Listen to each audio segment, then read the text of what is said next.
Guys, welcome to the J. Scott Outdoors podcast. Today I've got my friends John Adams and Kevin Call from High Point Outfitters in Arizona, Flagstaff, Arizona to be specific. Guys, how you doing? Great, Jay. Thanks for having us. Doing good. Look forward to having you guys on the podcast. I know we try and do Arizona elk and antelope regulations units breakdown, and so here we are. We've got, I believe, a deadline coming up February 11th for the applications for Arizona elk and antelope. And first and foremost, guys, how was your last season? It was good. It was definitely a fun year in 2019. The antler growth was awesome. So we had some great clients, and the guides did awesome. It was just an all-around fun year. You know, I think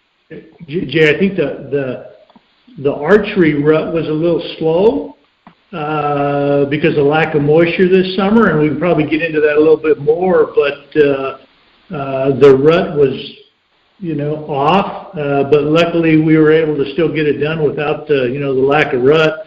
The late rifle hunts were tough with the snow, and we can talk about that as well. I think overall its success is going to be down on both of those hunts, which is a good thing for 2020. Yeah, I mean, looking forward is what we're trying to do, but in order to look forward, you've got to look at the past. And from what I've heard from a lot of guys and what you guys are saying, with the lack of the summer monsoon moisture, it sounds like the bulls just didn't bugle as good. The cows, some of them didn't cycle on time. And it kind of reports all over the state is that the bulls just really didn't, really get after it. The interesting thing about that is we had a big winter moisture and we had great antler growth. So while all of us were excited about, big, great antlers, the 2019 elk rut did not, coincide or did not parallel that great antler growth. Talk a little bit about that anticipation going into the fall 2019 season with everything you're looking at on trail cams and through your glass is big antlers, but then knowing for sure that the moisture was not good and feed conditions were not good, which in turn, did you see it kind of coming? Is I guess what I'm getting at. Jay, two things. I mean, you're right. Arizona's a little unique. Our winter moisture and spring moisture, of course, puts the antlers on. We had, that was phenomenal last year.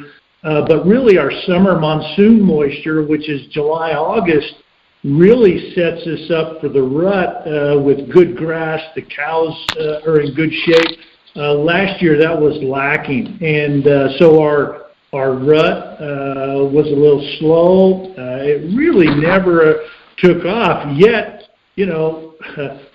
John's client killed a bull in the first 15 minutes of light. How tough was that, right? So John's sitting here smiling, but and then my guy didn't kill, I think, day 4, day 5, but the rut was slow. We had call-ins. Both of our guys killed with call-ins, yet it was not a normal year. We certainly knew that we were in trouble fairly early on because of the lack of water, lack of moisture, lack of grass. We knew that it was going to be a tough rut, yet, with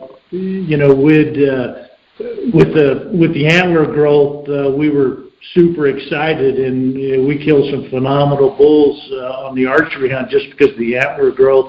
But it wasn't as fun of a hunt because the rut was lacking. Yeah. With that, guys, and then you throw in the late hunts. For those guys out there listening that aren't aware, we had a big snowstorm kind of right after the Thanksgiving time frame, and there was a lot of units where guys really couldn't get into certain spots. There was too much snow. And do you guys feel like, some bulls that were, maybe had made it through the early seasons that might have been prime picking for the late season, do you think that some of those bulls made it through just from a function of guys not being able to get in harvest position because of snow? Yeah, I mean, the late season this year, and also the archery early hunts and early rifle hunts, there's definitely some holdovers for sure. Usually those late elk hunts, they're killing bulls that are busted up, 330, 315 type bulls, the tags are getting filled on those caliber of bulls. A lot of those bulls didn't even get harvested. And, me and Kevin were also talking, a lot of the people ended up turning in their tags prior to the hunt even starting on the late elk hunts just because of how much snow we were going to get. Those people are smart. They kept their points, gave their tag back, and I would like, to know if Game and Fish was able to give those tags to the next line of hunters in time, or if those tags also went unused. If there was 200 for sure. tags available for a unit where those tags actually used. We had clients and we had friends that turned their tags back Wednesday. Of course, Thursday's Thanksgiving. The hunt starts Friday, so if they turn them back on Wednesday, there's no way the Game and Fish is turning those tags around. So and not only that, people that drew, that held onto their tag, we had unit 5 and 6A. A lot of the unit was closed, couldn't get in the first 3 or 4 days. They had the roads closed.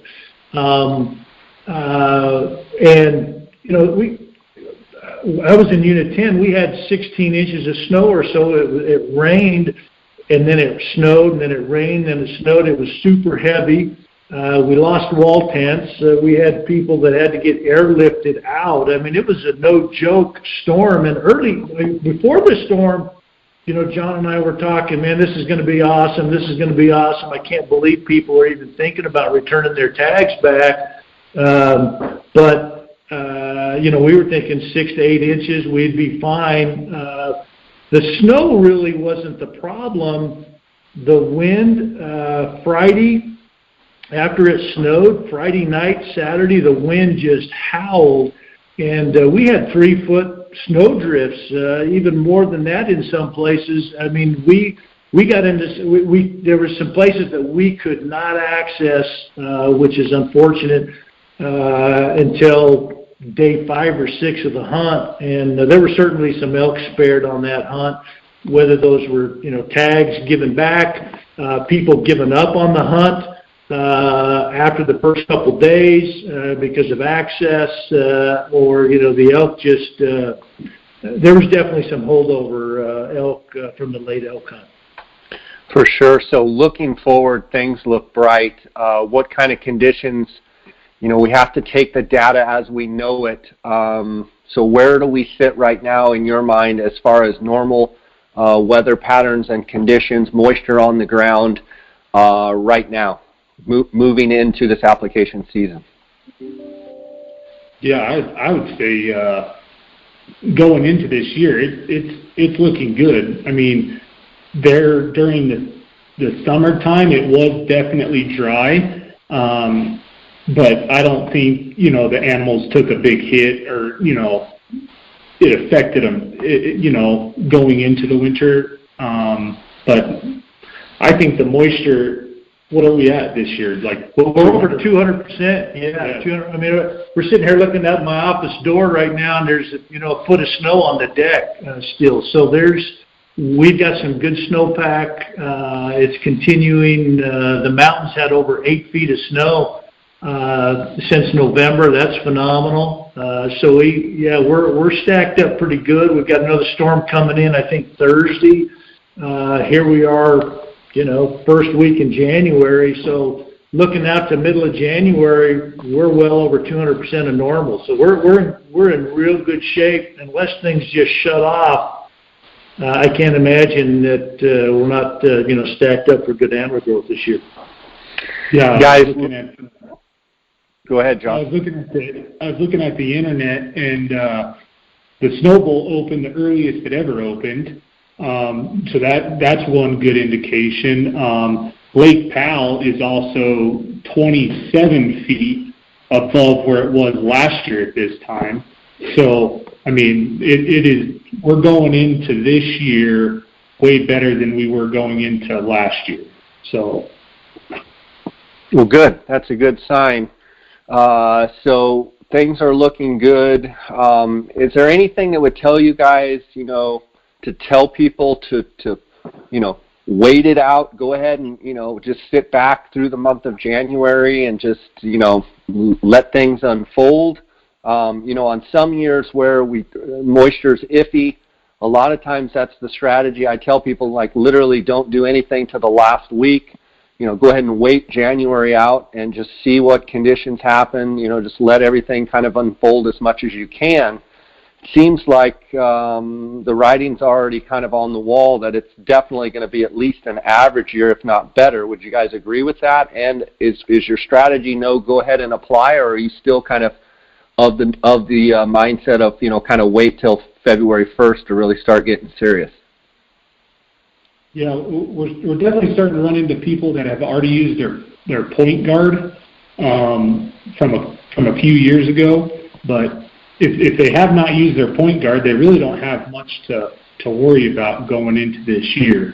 I would definitely buy your point guard and definitely apply. I mean, everything's looking good right now. I got no red flags going into this year. I think H class, they decreased the elk tags this year, which is awesome.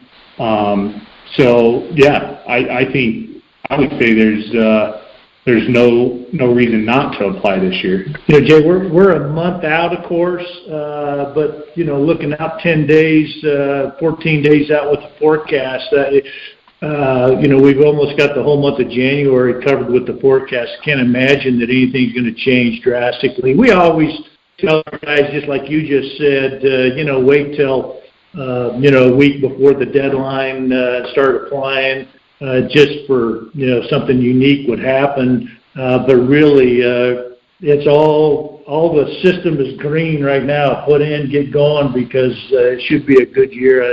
Really, we don't have anything to hold us back other than if, something would happen in a unit. So right now, we usually wait till the end just because that's kind of what we like to do. But right now, I don't see any reason, not to put in. Let's talk about the regulation. I'm sitting on 16 myself, so I've got some decisions to make. And looking at my schedule with all of my work schedule and everything, I'm kind of I'm going to Mexico. So once I get back, I'll really focus in on it. But everything is leading me to think that it's going to be a great year coming up. Season dates. But then it just comes down to how much time do I have to devote if I were to draw a tag. So, have you used your point guard yet? I have not used my point guard yet. So I have my point guard and I have my 16 points. So I'm sitting in a good position for Arizona. With that being said, yeah, I've already had some buddies. Yeah, they're really honing in on me. All of a sudden, they've become my best friend. Yeah, I'm like sitting here like, do you need a spot and scope or what? Yeah. Trust me. Yeah, people are saying, hey, how about a new bow and you put in with me? Looking at the regulations right now, let's dive into them a little bit. Where are there changes that you think are of note that people need to be aware of, or where are the changes that you think are positive or negative in regards to the elk? Jay, the nice thing is, I mean, as everybody knows, is familiar with Arizona. I mean, Arizona has this thing that they swap around the early hunts and different units, etc. And 5B South, I guess, kind of drew the short straw, if you will, and the rifle hunt comes before the archery hunt. The unique thing that's a huge plus. They pulled 5B North into that later date, so it starts on the 18th versus the 11th on the archery hunt. So the rifle hunt is only in 5B South. There is no hunt in 5B North. So as fantastic. The archery hunt is going to go late, good dates, and not have a rifle hunt to mess it up before. So we're pretty high on the 5B North change this year. That should be great. We've killed some statewide tag in that unit, so there's good bulls there. Certainly more glassable than 5B South. 5B South early muzzleloader is going to be a good hunt, but that 5B North archery hunt is going to be a real good one. Of course, they've reduced the hunts, reduced the tags in a lot of the units. Unit 1, they dropped 50 tags. 3AC, they dropped 35 tags. 7 West, they dropped 25 tags on the archery hunts. Those are probably all good. One thing, Jay, that kind of caught my eye is it's been a while since we've had kind of a major reduction in tags.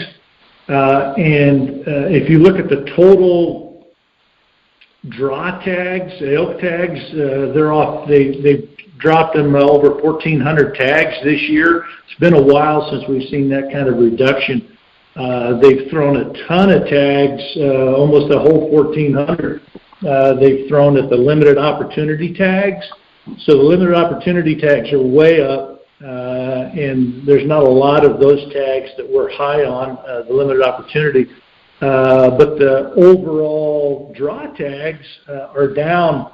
It's going to make it a little harder to draw, yet the hunts are going to be significantly better in a lot of the units that they drop tags out of. Unit 1's a good change, I think, from 300 to 250. That will make a big difference in that hunt. 10 and 9 that we're high on, 5B North, South, those archery tags, they've stayed the status quo.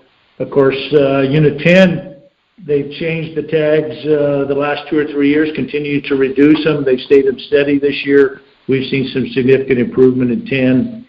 So I think all those are, positive. But those are kind of the, overall high-level changes that we've seen in the regs this year. We're excited about the direction that we're headed.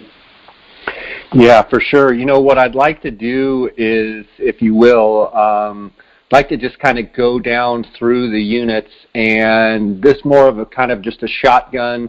I'm gonna call out the unit. You guys, kind of give your, let's just a brief synopsis, short, kind of short and sweet on all the units. We'll just dive down and go through them. If there's any units that you really don't focus on or know much about, feel free to just say, let's skip it. We'll just keep right on going. But, then certainly the units that you guys like or want to really, emphasize anything about, spend a little more time on it. But, and kind of give the listener a feel for expectations for what you kind of expect if they were to draw that tag this year as far as, trophy quality, bugling activity, number of people, that kind of thing. So you guys up for that? Just a shotgun down through the units? Sure. All right. Let's just start with 1, 2B, 2C. Yeah, 1's a great unit. You kind of mentioned they dropped the number of tags in the archery hunt, which is fantastic. They have an early muzzleloader hunt in there with 35 tags. 1's very classable, usually good rut activity.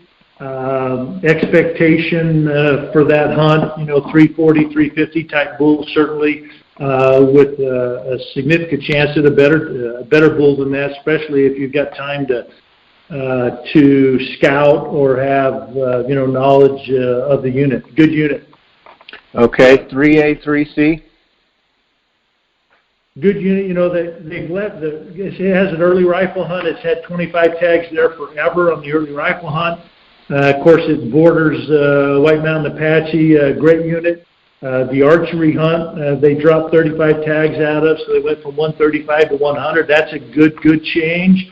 Great unit. I think expectation is right there as well. 350 type bull is certainly doable on the rifle hunt. They'll see those types of bulls on the archery hunt as well. Good unit. 3B. we don't have we'd pass on 3B. That's not one of the units that we spend much time in. 4A? Yeah, no, that's a good unit. I wouldn't say the caliber of bulls is there. I'd say more 330, 340 caliber bull is more upper end. You can find a 350 caliber bull, but there's definitely a lot of elk in there. So yeah, on the late elk hunt, a lot of those elk even move into there. So 4B? Same as 4A. I'd say they're both mirroring each other. Okay, 5A? I'd say 4B is over 4A if I had a choice, but that's just me. Okay. 5A? Great unit. A lot of elk numbers. The quality of elk is, still 330, 340 caliber bulls with the potential. I mean, obviously, Jay, any unit in the whole entire state could, come up with a giant bull, but I mean, average 330, 340 caliber unit. Nice thing about 5A, they threw a rifle hunt at this year, so there's an early rifle hunt with 24 tags. That so should be a decent hunt. There's going to be a 350, 360 type bull killed out of there. Okay. 5B North? That is definitely a stud unit.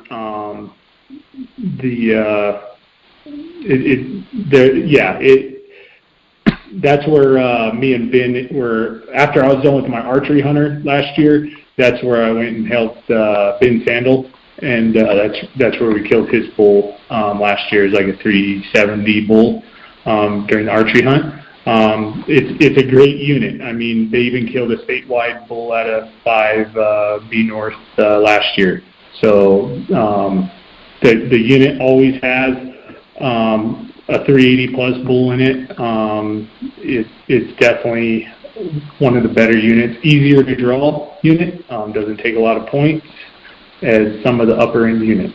So Jay, with one caveat, 5B North, you need to have local knowledge, otherwise you'll get schooled in that unit. I mean, I would be careful with somebody that listens to this podcast, puts in for the unit. They'll probably be, disappointed in that unit without some knowledge of the unit. Yeah, I would say probably 75% of the tags last year at an archery hunt went home empty-handed. But you local knowledge and you can actually do good. So what you're saying is it's a unit that, don't think that you can just go there sight unseen and it's going to be unbelievable. What you're saying is it's kind of a sleeper unit that if you kind of know where to go and where the bulls like to hang and rut, you've got a good chance to do pretty good. If you kind of don't know those pockets, you might struggle. Yeah, it's a unique unit. There's a ton of elk. There's some upper end bulls, but man, then there's a huge difference between the upper end and the majority of the major class of bulls. There's a big difference, and there are always a few upper end bulls, but after that, you're looking at 300, 310-inch bulls, and so it's a unique unit. Guys, we talk about you mentioned 5B North that we're talking about now and 5B South. You mentioned that they put the early rifle hunt, I believe, in front of the archery hunt in 5B South, but they bumped the dates back in 5B North. I'm looking at the moon cycle for next year in September, and it's dark moon on the 18th, which would be the start day, as opposed to the rest of the state starts on the 11th, where, coming off of a full moon, it looks like on the 2nd of September. As far as a bugling aspect in that 5B North, I've got to think that the bulls will just be full-on ripping as far as bugling goes, normal compared to a normal season date of 5B North, which would be more in line with the rest of the state on a 9th, 10th, 11th, 12th type of start date. An 18th start date, I've got to think, from a bugling aspect, it's going to make that unit probably perform at its highest level as far as activity level. What's your thoughts on that? Yeah, no doubt. I mean, the new moon will help.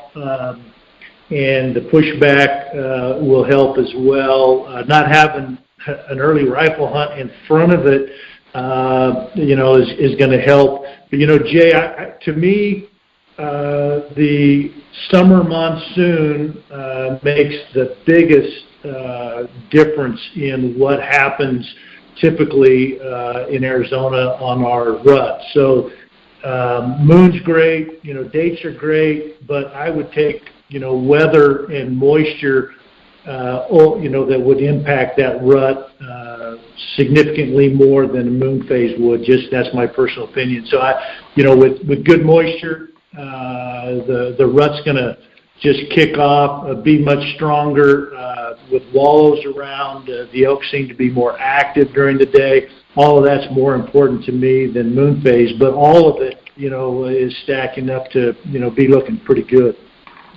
Yeah, and I might add to the listeners out there, I'm looking at the Go Hunt Insider. They just released their Arizona draw odds. It's the most accurate draw odds out there, and it shows non-resident archery tag for 5B North. It shows 12 points is 100% draw. The interesting thing to think about is with these dates being moved back and with a little bit of buzz around 5B North, I've heard several other people talking about it because the dates being in a pretty good position.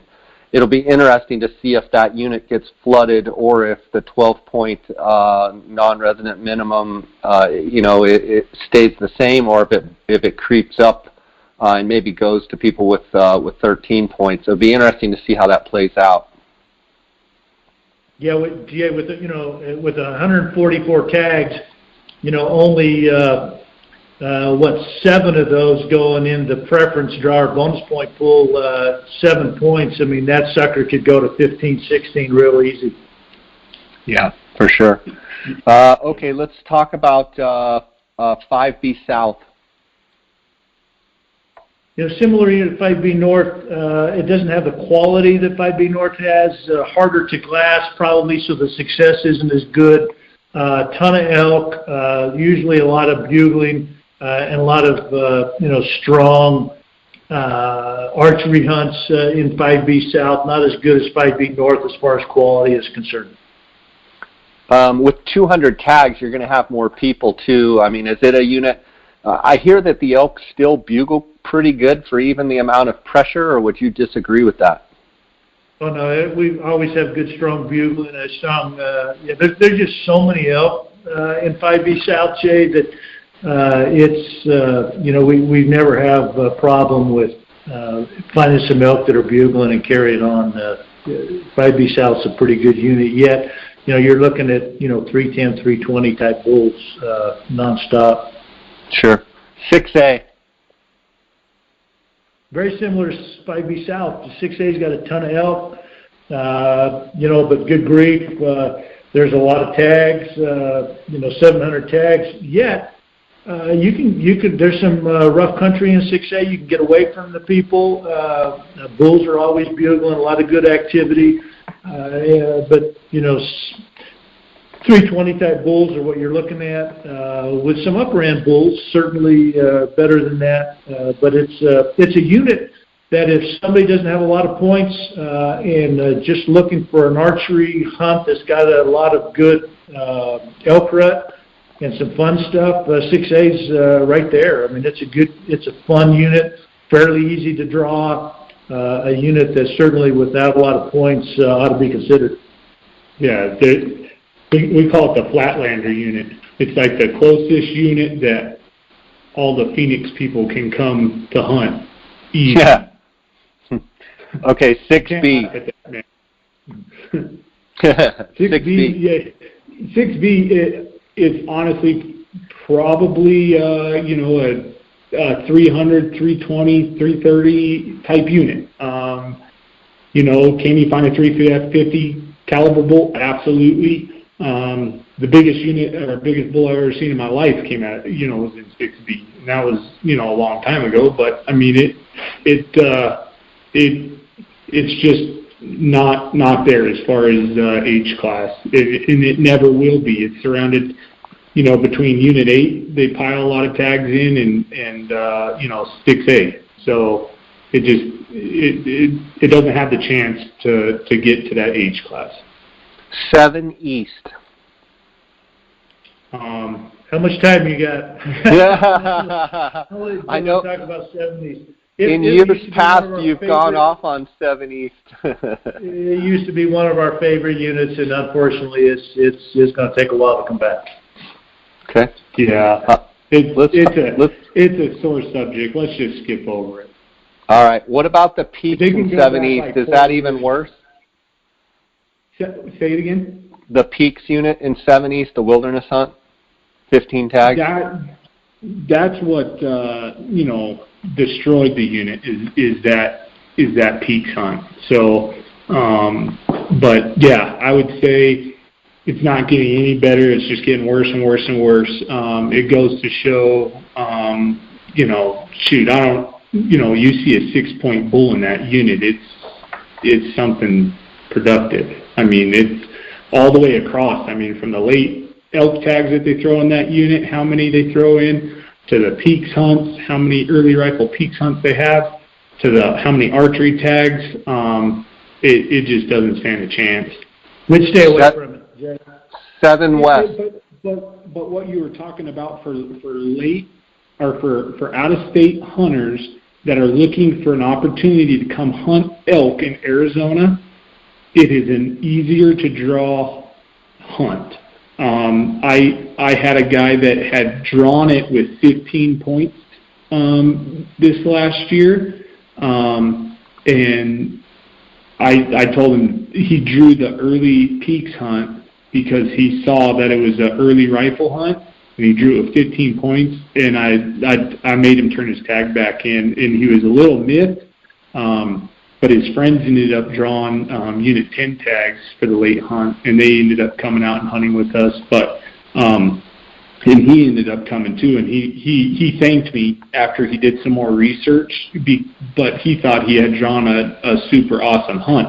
So I just think, the listeners need to know that, yes, it's an early rifle hunt. There's a chance that, you can be getting into bugles and stuff, but the age class is definitely not there in 70s. Okay, 7 West. 7 West is definitely, a better unit. Last year the rut was horrible. A lot of bulls are, got left over from that, and even from the snowfall that we had. A lot of people couldn't access the unit. This year it's going to be better. It's definitely a good medium tier unit to dump some points on. It looks like, what is it taken for? 16. Taken 16 non-resident and 10 for resident. So it's a good mid-tier unit to drop some points on. And that's what blows me away. I'm looking at the Go Hunt Insider right now, and we'll talk about Unit 8 next, but to compare, 7 West, it's saying 16 for non-resident, and it's saying 11 for a non-resident. There's a 5-point difference between 7 West and 8. I can't see that. I mean, I would think I would pick Unit 8 with 5 more, with that 5-point difference. I'd pick Unit 8. I think they're more even than a 5-point difference. 100% accurate. Yep. Go ahead and talk about Unit 8. Yeah, Unit 8 is, there's 7 West. There's some, like some mountains and stuff that you can get into that, are roadless areas, which, usually during the rut, that's good. You got the Kendrick Peaks, you got, Sitgreaves, you got Red. There's a few, areas that you can get into. Unit 8 also has some roadless areas like Sycamore Canyon, Bill. I mean, it has some good roadless areas. I would think that Unit 8 and Unit 7 West has produced the same caliber of bulls. I necessarily wouldn't take one unit over the other. The only difference is, Unit 7 West is touching Unit 10 and 9, so you can get that crossover right there. Sure. You know, it's interesting. The archery hunt is split like that, where the points, there's a point spread on the archery hunt, whereas on the late elk hunt, they both take 7. So there isn't that spread on the late elk hunt, which is kind of unique because we prefer the late elk hunt in 8 versus the archery hunt in 8. We're killing better bulls on the late elk hunt, rifle hunt. So, but anyway, that's why looking at points, you know, on Go Hunt or, you know, a variety of sources, it's important to look at year after year, and that's where we help people with draw strategy with a certain amount of points that they may not even consider, you know, a unit, but it's you know, those types of things to point out is, you know, don't put in for 7 West for your second choice. Put in for 8. It's a ton easier to draw, and you can draw it. So, and there's very little difference in, you know, in the hunt. Yeah, for sure. Guys, I want to take a quick second here. I want to thank the sponsors of the podcast, GoHunt.com, the gear shop, my friend Cody Nelson in the optics department. He's the manager. If you guys are looking to buy optics, binoculars, spotting scopes, rifle scopes, rangefinders, anything to do with glassing, anything to do with optics, give Cody a call, 702-847-8747. That's extension 2. You can also send him an email at optics@gohunt.com. I also want to tell you guys about the Go Hunt Insider. You heard me reference it here several times. The 2020 draw odds have just come up. They've just been released on the website. If you're not a Go Hunt Insider member, you can sign up right now and get a $50 Go Hunt Gear Shop gift card. Go to gohunt.com/JScott and just follow the prompts, and you're going to get that $50 gift card. You're going to be able to see the most accurate draw odds and be able to make your decisions going into this application season, whether it be Arizona, Utah, Colorado, whatever unit or state you're going to be putting in for. It's the best Western hunting resource out there.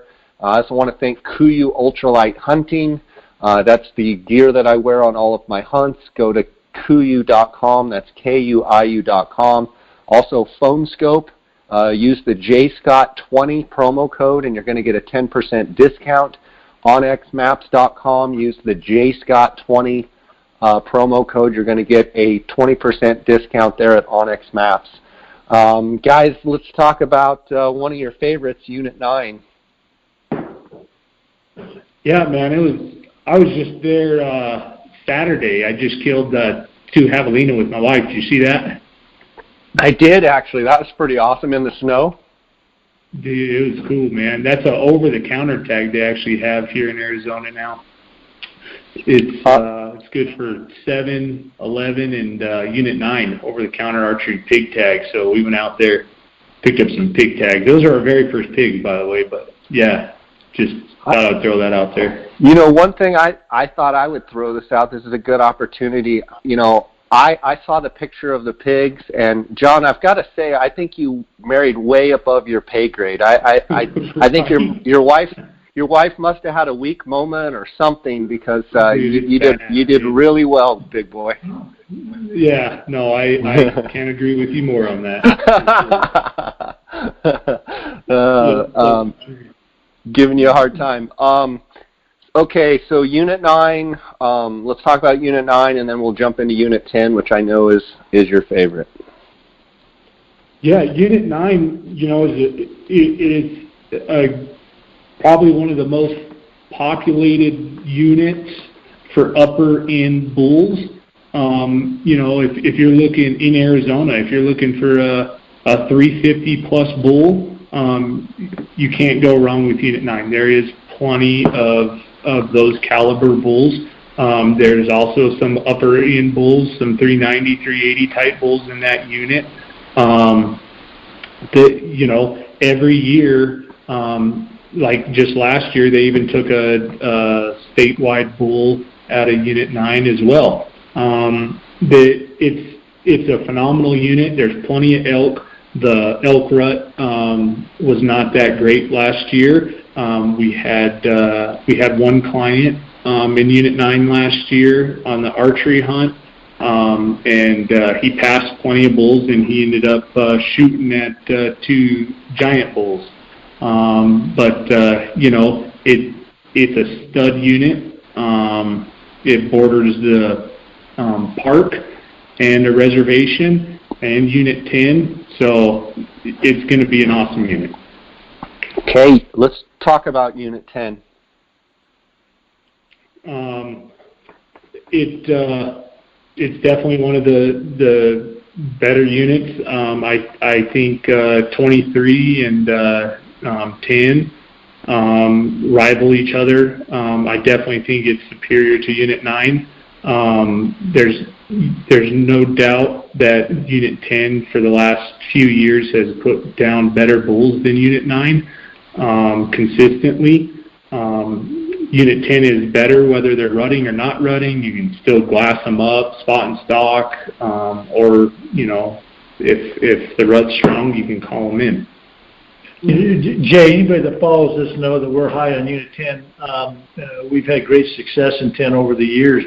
Unit 10, a couple of the differences, as you know, Unit 9 has very little cattle. There's no year-round water. In 10, we have year-round water because of cattle operations. We got various ranches that continue to push water out for livestock and the wildlife, and it's just, I don't know, it's just not contingent as much on water as 9 is. We don't have any problems with multiple people sitting in the same tank like you have in 9. We don't have any of those types of problems in 10. It's easy to get away from people in 10. It's a big, huge unit, a lot of space. They've continued to reduce the tags down overall in 10. It's just Unit 10's off the charts. It seemed like last year every bull that we saw, it was 350 plus. It was crazy how many types of just strong, solid bulls there were in 10. We had 2 clients. John and I both had clients. They both killed 390 plus bulls. It's hard to beat Unit 10 right now. Okay, 11M. They did some changes in 11M where you got to now be a quarter mile away from any standing structure, which makes the unit even tougher now to hunt. It's not like you were shooting, a bull out of somebody's backyard. It's just tough to know and navigate where you're at because it's within, city limits. 11M is, Flagstaff area. There's definitely elk in 11M. You definitely need local knowledge. We did a few scouting packages with some people for 11M during the archery bull hunt. Both of them ended up killing their tags. But it is definitely a unit that I would either do a lot of research, try to find some local knowledge. But there is definitely some 300, 330 caliber bulls for 11M. So, and the second hunt is most of the time better than the first hunt. How about 19A? No, we both shook your head. Pass it. No. You got anything on it or no? No. 21. It's a good wilderness hunt. If you got horseback or you're good at hiking in, it's definitely a good unit for those caliber of hunts. It produces 350 class bulls for sure. 22. I'd say the same as 21. Yeah. Okay, 23 North. Awesome. It's phenomenal. The 23 is, a great hunt. If you're trying to play the lottery, try for it. Somebody's got to get the tags, but most of the tags, that's where the max bonus point is getting up there with the max point of Arizona for elk, because people are chasing 23. But the late elk hunt, phenomenal. So if you got some points, it's kind of a tough one, because that late elk hunt is getting pretty dang good. So they're killing some stud bulls on that late elk hunt. So, but the archery hunt is phenomenal too. It borders the reservation, and it's an awesome unit.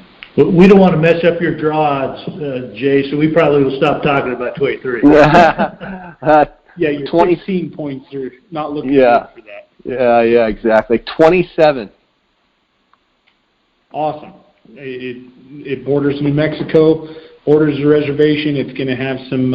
It kind of hit a little drop recently from what we've seen, but it has the potential to grow giants every year. So that early rifle hunt will be off the chart. That'll be a good hunt.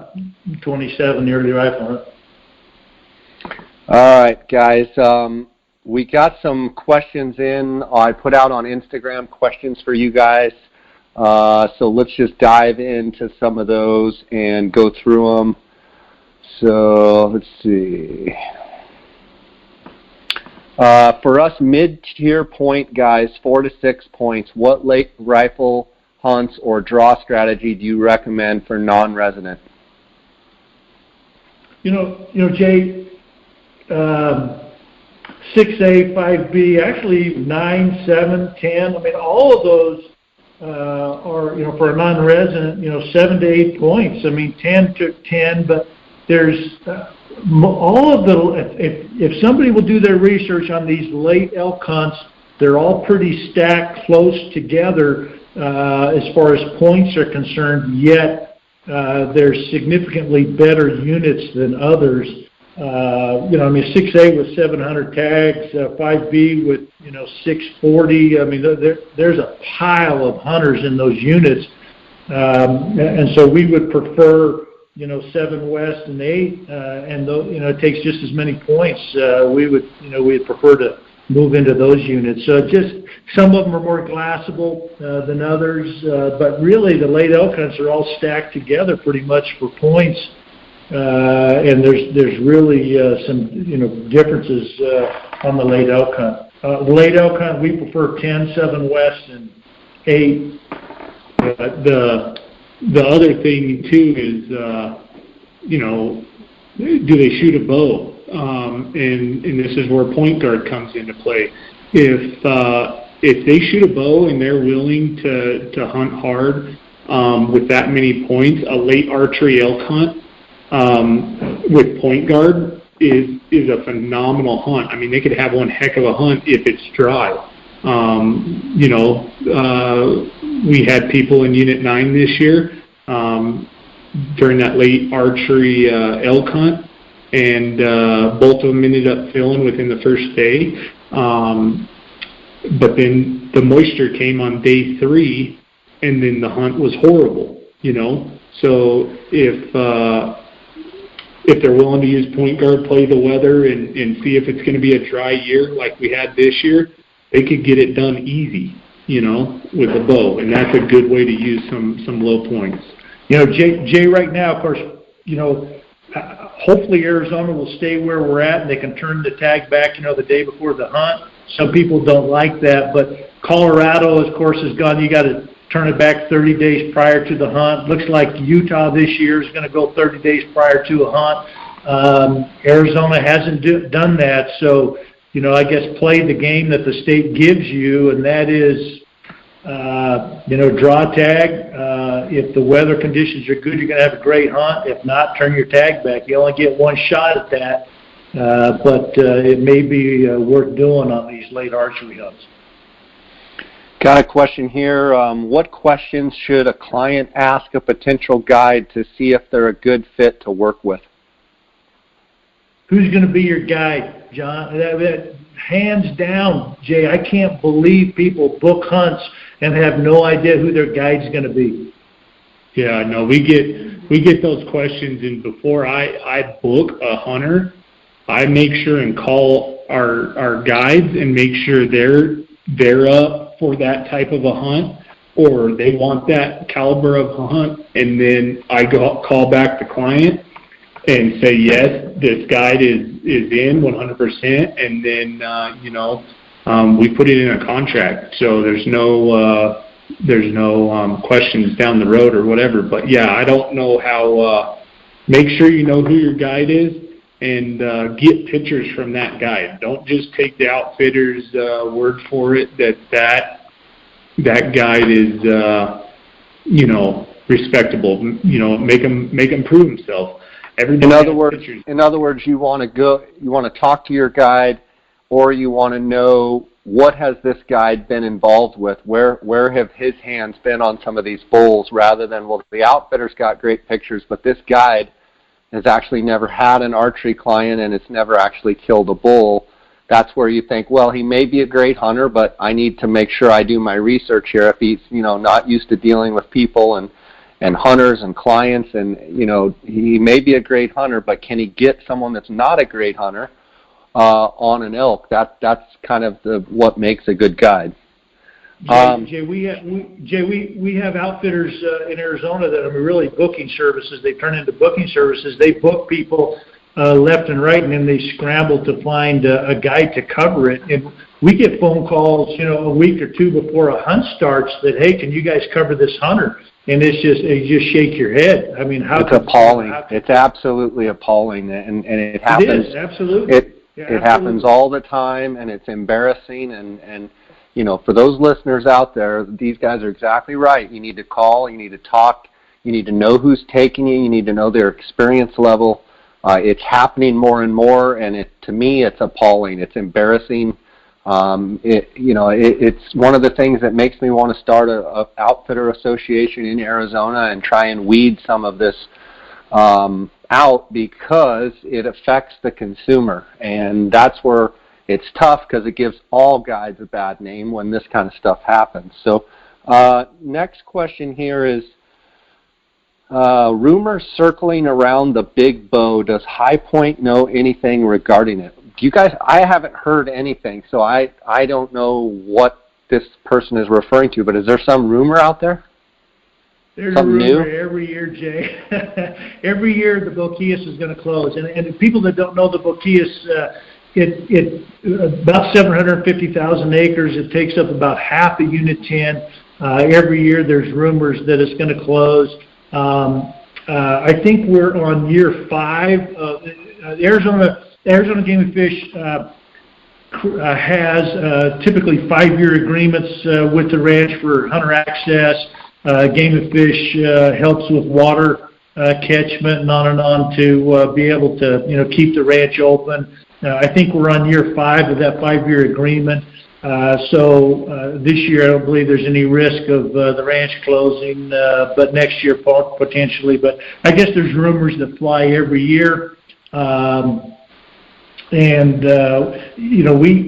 It's crazy how many local people ran into them this year, actually, even that refused to pay the $110 for hunter access, which is fantastic for us, because it just keeps a ton of people off the ranch, or some people off the ranch. But it's crazy that somebody would not pay a $110 trespass fee for 750,000 acres. If you look at New Mexico or Colorado or any of these other private ranch properties, to pay $110 for 750,000 acres, it's just crazy to me that people wouldn't pay that. But we do have some that won't. I believe access is going to be fine this year. We're certainly having people put in for Unit 10. Yeah, but the whole entire unit is awesome. We kill bulls off the Boquillas, and we kill bulls on the Boquillas. So it's not Boquillas is the only place to kill giants. So. Yep. Got a question here. Do you guys still film your hunts and upload them to YouTube? Dude, it's bad. We've been super bad about that. It's a lot of work, Jay, and you know, you used to do a bunch of videos too. I mean, it's a lot of work to put together a video. And I feel bad sometimes, clients, don't want to be filmed. Some clients do want to be filmed. It's definitely helped with bookings, videos and stuff, and seeing what caliber of hunt they're looking into. It's helped us send out to clients and stuff. But, man, I want to. I have the passion for it. Kevin has the passion for it. It's time consuming. I would like to get back into it, but it's time consuming. What's tempting for us is, this is what we've been doing the last few years. If they follow us on Instagram, we'll put stuff on Instagram, maybe even a kill shot, or kind of I guess the climax of the hunt on Instagram, that kind of stuff. And we've kind of moved that direction rather than creating a 20-minute video. We still have a bunch of videos on our website, but they're a little dated, unfortunately, as we just haven't taken the time to do a feature movie or feature film or what have you. We were one of the first outfitters that were doing that, and we were getting a big pop doing it, and then a lot of people started doing it, so we kind of slowed down and stopped doing it because, again, it takes a pile of time. But we still do a little bit of it. Instagram is probably the best way to get some of that. Got a question here. How is the glassing in 7 West? It's awesome. Yeah, no, it's really good. It's really good for glassing. It's actually probably one of the better units for glassing, so it's awesome.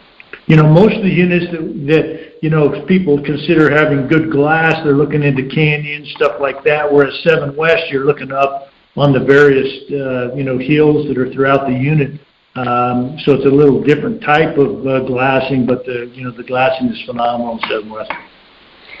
Guys, it's been awesome having you on this morning. I want to give you a chance to let everybody know how they can reach out to you. I'll also link it up in the show notes. But thanks for sharing with us. But go ahead and tell them how they can reach out to you guys to find out more. Probably the best way is our website, highpointoutfitters.net. On our website, we've got our cell phone numbers and all that. If you want to follow John on Instagram, it's AZ_Hunter.